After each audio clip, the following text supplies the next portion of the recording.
mga sir, bali magpapareplace tayo ng rotor disc sa kadahilan ng naibaliktad yung pagkakakabit ng disc brake.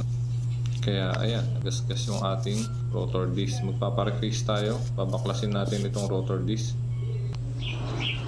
Yan mga sir, bali kailangan nyo ng kalso para hindi umikot. Itong takip niya, gamitan nyo ng flat screw para madali siyang mai-alis mga sir.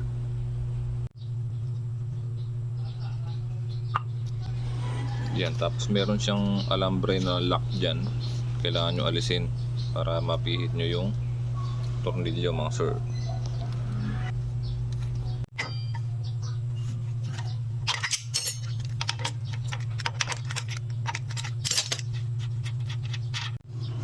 Tapos tanggalin nyo yung dalawang tornilyo dito sa likod para maalis nyo itong parang pinaka holder ng caliper.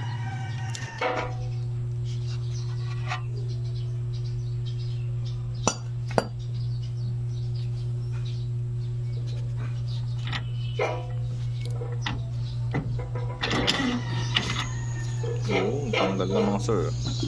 Ayun, ang lalim ng mga kain sa rotor disc natin. Kailangan yan mapa-reface para hindi madaling maupod yung ating disc brake.